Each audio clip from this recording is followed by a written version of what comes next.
the boy simply did not want to go to school. He turned into a wolf and lashed out at his sister. Looking into the boy's crimson eyes, Lena knew instantly. The Nook who used to be afraid of even lizards was gone. That day, Nook took his mother to meet his fox mentor. This fox was the king of the mountain. He had taught Nook how to hunt and survive. Only in the mountains could Nook feel truly free, as if this was the life he was always meant to live. But the more at home he felt in the wild, the more distant he grew from his family. Lena confided in her husband's photograph. She had expected both children to find their own paths, yet now she was filled with nothing but unease. Then, one day, her fears came true. A heavy storm had been pounding the town for days, but Nook kept going into the mountains. His mentor was injured and unable to move. Nook feared the storm would take the fox's life, and the task the mentor carried had to be passed on to someone. So Nook decided to leave his mother and go to the mountains for good. But Lena was frantic. She was terrified that if he left this time, he would never return. 10 years of mother-son love was hard to let go. She begged Nook not to go. Nook looked at his mother and stayed. That night, Nook quietly got up, planning to leave for the mountains. But before stepping out, he remembered his mother's face. In the end, he could not take that step outside. The next day, the forecast warned of thunderstorms. As the wind howled, school was dismissed early. Students waited for their parents to pick them up. Lena wanted Nook to come with her to fetch his sister, but she found Nook already walking toward the mountains. The rain was coming down hard. She decided to call Nook back first, then get his sister. But by the time she rushed outside, Nook was gone. Helpless, she went to search near where she had last seen the fox mentor. Finally, she spotted a faint figure ahead. Just as she thought it was Nook and tried to catch up, she realized it wasn't him. It was a large black bear. Worse, the bear looked straight at her. Her yellow raincoat stood out sharply against the dark green woods. They stood frozen, facing each other. Then, the sound of cubs calling out came through the rain.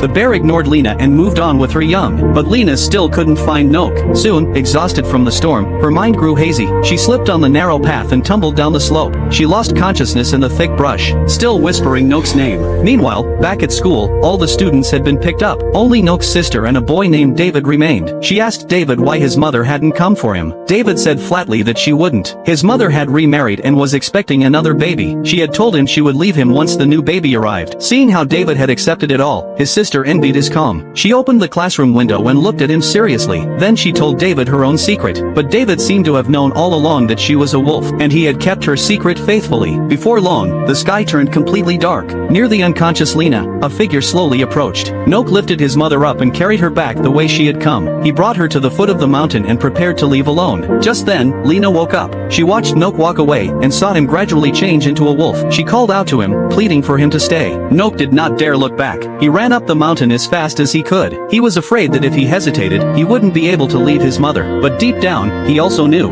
his true place was on the other side of the mountain. His destiny was waiting there. If you were Nook, would you choose to stay with your mother, or go and take on the duty that is yours to bear?